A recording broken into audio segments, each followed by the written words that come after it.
خداوند یسوع مسیح کے پاک اور مبارک نام میں آپ سب کی سلامتی چاہتے ہیں۔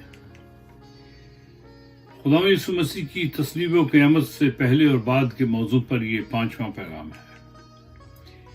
یسوع مسیح کی شخصیت سے متعلق بہت سے لوگ بے شمار سوالات پوچھتے رہے ہیں۔ مسیح کے بلائے ہوئے خادمین ان سوالات کا جواب دیتے ہیں خدا کے کلام کے مطابق، تاکہ سوال پوچھنے والوں کو قادر مطلق خدا کی زندگی بخش باتیں پتہ چلیں جو بائبل مقدس میں مرقوم ہیں اور جو 100% حقیقت پر مبنی ہیں، تاکہ ہر ایک متلاشی شخص خدا کے سچے کلام کو سن کر اور مان کر اس پر ایمان لائیں اور ہمیشہ کے لیے رہائی پائیں ابلیس کے ہر ایک جھوٹ سے اور اس کے سارے فریب اور مکر سے اور گناہ کی فطرت سے اور گناہ اور ابلیس کی غلامی سے، تاکہ وہ حقیقی طور پر گناہ کے خمیازہ یعنی موت سے چھٹکارا پائیں۔ سدا کے لیے خدا کی بخشی ہوئی نجات کے بغیر انسان کو مرنے کے بعد ہمیشہ کے لیے انتہائی شدید درجہ کی اذیت اور خدا کے قہر و غضب کا سامنا کرنا ہوگا، کیونکہ بہت سے انسانوں نے اپنے لیے خود وہ سب چنا زندگی بھر، جبکہ انسان کو زندگی بھر خدا نے موقع بخشا کہ وہ درست چناؤ کر کے خدا کی بخشی ہوئی مفت نجات کو قبول کریں، نجات دہندہ کو قبول کر کے ایمان کے وسیلے۔ اعتراض کرنے والے اور سوال کرنے اور الزام لگانے والے حضرات اکثر کہتے ہیں کہ یہ کہاں کا انصاف ہے کہ گنہگاروں کے بدلے بے گناہ یسوع مسیح کو صلیب پر مرنا پڑا۔ ایسا کیوں؟ یہ تو ناانصافی ہے۔ دوسرے لفظوں میں وہ خدا کو ناانصاف ٹھہراتے ہیں، جبکہ سچ تو یہ ہے کہ ابلیس نے ایسے انسانوں کو اپنے مکر و فریب سے بالکل اندھا کر رکھا ہے۔ بائبل مقدس میں دوسرے کرنتھیوں کے 4 باب کی 4 آیت میں ایسے لکھا ہے، یعنی ان بے ایمانوں کے واسطے جن کی عقلوں کو اس جہان کے خدا یعنی ابلیس نے اندھا کر رکھا ہے، تاکہ مسیح جو خدا کی صورت ہے اس کے جلال کی خوشخبری کی روشنی ان پر نہ پڑے۔ اب آئیں اس کے بعد دیکھیں کہ خدا نے کس قدر ایمانداری اور بڑی احتیاط کے ساتھ اپنے عدل و انصاف کے سب تقاضے پورے کیے 100%، اور اپنی محبت کے تقاضے کو بھی پورا کیا، بنی نوع انسان کو موت و ہلاکت سے بچا کر، عظیم قربانی دے کر اور سب انسانوں کے گناہ کا کفارہ دے کر۔ گناہ کی فطرت پر اختیار ہے ابلیس کا، اس کا دوسرا نام ہے شیطان یعنی مخالف، خدا کا مخالف۔ خدا کے پاک کلام بائبل مقدس کے اس حصہ میں خاص دھیان دیں تو ضرور خدا کا عدل و انصاف بڑی وضاحت سے سمجھ میں آئے گا۔ یسایہ نبی کے صحیفہ کے 53 باب کی 6 اور 10 اور 12 آیات میں سے دیکھتے ہیں، لکھا ہے، ہم سب بھیڑوں کی مانند بھٹک گئے، ہم میں سے ہر ایک اپنی راہ کو پھرا، پر خداوند نے ہم سب کی بد کرداری اس پر لا دی۔ لیکن خداوند کو پسند آیا کہ اسے کچھ لے، اس نے اسے غمگین کیا۔ جب اس کی جان گناہ کی قربانی کے لیے گزرانی جائے گی تو وہ اپنی نسل کو دیکھے گا، اس کی عمر دراز ہوگی اور خداوند کی مرضی اس کے ہاتھ کے وسیلہ سے پوری ہوگی، کیونکہ اس نے اپنی جان موت کے لیے انڈیل دی اور وہ خطا کاروں کے ساتھ شمار کیا گیا، تو بھی اس نے بہتوں کے گناہ اٹھا لیے اور خطا کاروں کی شفاعت کی۔ گناہ کی سزا موت ہے، اور ضرور ہے کہ گنہگار یا اس کے عوض کوئی دوسرا یہ سزا برداشت کرے۔ خدا کی عدالت سے چھٹکارے کی اور کوئی صورت ممکن نہیں۔ کفارہ گناہ کے مسئلہ کو حل کر دیتا ہے، اور کفارہ کا خون بائبل مقدس کی مرکزی تعلیم ہے۔ سوال کرنے اور اعتراض اٹھانے والے حضرات عمر بھر خدا کے فضل کو اور رحم کو اور محبت کو رد کرتے رہتے ہیں، اور اس کی نجات کو ٹھکراتے رہتے ہیں، اور خدا کے بھیجے نجات دہندہ کا انکار کرتے رہتے ہیں۔ تو ایسے انسانوں کو آخرت میں خدا سے وہی اجر ملتا ہے جس کے وہ مستحق ہوتے ہیں۔ خدا نے عدل و انصاف کیا اور نجات کی راہ اور خلاصی کا دروازہ کھولا، تاکہ تمام بنی نوع انسان واپس لوٹ سکیں اپنے خالق و مالک کے پاک حضوری میں ہمیشہ کے لیے۔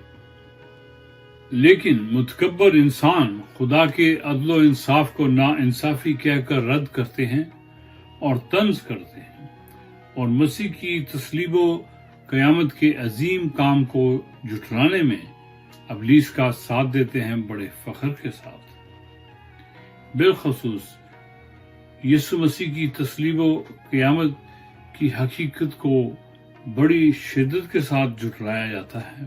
طرح طرح کے اعتراضات اٹھائے جاتے ہیں۔ اب ایک طرف تو ہیں انسان کے بنائے ہوئے قصے، کہانیاں اور مفروضے، یعنی جھوٹ کے پلندے، جن کا چرچا دن رات کیا جاتا ہے۔ لیکن ان قصوں کہانیوں کے مقابلے میں ہے خدا کا سچ، یعنی خدا کا پاک کلام، جو ظاہر کرتا ہے خدا کا کیا ہوا مکمل کام تمام انسانوں کی نجات اور مخلصی کے لیے، اور جسے مکمل کیا خدا کے بھیجے نجات دہندہ یسوع مسیح نے۔ مسیح کی تصلیب کے واقعہ ہونے سے سینکڑوں سال پہلے، تقریباً 700 سال پہلے، خدا کے برگزیدہ خادم یسایہ نبی نے خدا کی پاک روح کی تحریک سے آنے والے زمانہ میں ہونے والے اس خاص کام کو دیکھا رویا میں، اور اس نبوت کو قلم بند کیا جیسے خدا نے اس پر ظاہر کیا۔ یسایہ نبی کے صحیفہ کے 53 باب کی 8 آیت میں ایسے لکھا ہے: وہ ظلم کر کے اور فتویٰ لگا کر اس سے لے گئے، پر اس کے زمانہ کے لوگوں میں سے کس نے خیال کیا کہ وہ زندوں کی زمین سے کاٹ ڈالا گیا؟ میرے لوگوں کی خطاؤں کے سبب سے اس پر مار پڑی۔ یسوع مسیح کی شخصیت میں 4 معجزات ایسے ہیں جیسے 4 ستون۔ پہلا، ان کا تجسم، ان کی معجزاتی پیدائش کنواری مقدسہ مریم سے۔ دوسرا، ان کی تصلیب و قیامت، وہ بے گناہ ہونے کے باعث موت پر غالب آئے۔ پاک کلام کی گواہی ہے، رسولوں کے اعمال کے 2 باب کی 23 اور 24 آیات میں لکھا ہے: چنانچہ تم آپ ہی جانتے ہو، جب وہ خدا کے مقررہ انتظام اور علم سابق کے موافق پڑھوایا گیا تو تم نے بے شرع لوگوں کے ہاتھ سے اسے مصلوب کروا کے مروا ڈالا، لیکن خدا نے موت کے بند کھول کر اسے جلایا، کیونکہ ممکن نہ تھا کہ وہ اس کے قبضہ میں رہتا۔ اس کے ساتھ دیکھیں عبرانیوں کے نام خط کے 2 باب کی 14 اور 15 آیات۔ ایسے لکھا ہے، پس جس صورت میں کہ لڑکے خون میں اور گوشت میں شریک ہیں، تو وہ خود بھی ان کی طرح ان میں شریک ہوا، تاکہ موت کے وسیلہ سے اس کو جسے موت پر قدرت حاصل تھی، یعنی ابلیس کو تباہ کرے، اور جو عمر بھر موت کے ڈر سے غلامی میں گرفتار رہے انہیں چھڑا لے۔ خداوند کا نجات دہندہ، تمام انسانیت کا مسیحا یسوع مسیح خدا کے ارادہ اور اس کی مرضی سے موت کے منہ میں اترا، اور اس نے موت کو شکست دی اور موت کے ٹھیکیدار ابلیس کا اختیار مٹا دیا۔ خدا کی مرضی کے موافق مسیحا کے صعود کا واقعہ ہوا۔ سینکڑوں انسانوں کی موجودگی میں مسیح جسمانی اور دیدنی طور پر شاگردوں سے جدا ہو کر آسمان پر اٹھایا گیا۔ بائبل مقدس کی گواہی رسولوں کے اعمال کے 1 باب کی 9 سے 11 آیات میں لکھا ہے ایسے، یہ کہہ کر وہ ان کے دیکھتے دیکھتے اور اوپر اٹھا لیا گیا، اور بدلی نے اسے ان کی نظروں سے چھپا لیا۔ اور اس کے جاتے وقت جب وہ آسمان کی طرف غور سے دیکھ رہے تھے، تو دیکھو 2 مرد سفید پوشاک پہنے ان کے پاس آ کھڑے ہوئے اور کہنے لگے، آئے گلیلی مردو، تم کیوں کھڑے آسمان کی طرف دیکھتے ہو؟ یہی یسوع جو تمہارے پاس سے آسمان پر اٹھایا گیا ہے، اسی طرح پھر آئے گا جس طرح تم نے اسے آسمان پر جاتے دیکھا۔ مسیح کی شخصیت کے متعلق چوتھا معجزہ ہے مسیح کی آمد ثانی۔ چوتھا ستون، چوتھا معجزہ ابھی واقعہ ہونا باقی ہے۔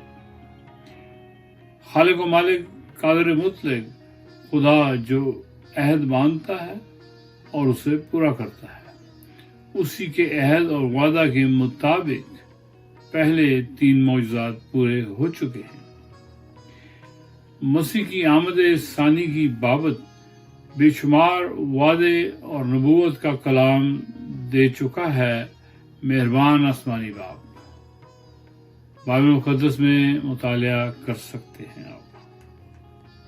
یسوع مسیح پر ایمان لانے والے روز بروز اس کے منتظر رہتے ہیں۔ مسیح اپنے لوگوں کے لیے آ رہا ہے۔ ہر ایک انسان کے لیے موقع ہے اور کھلی دعوت ہے۔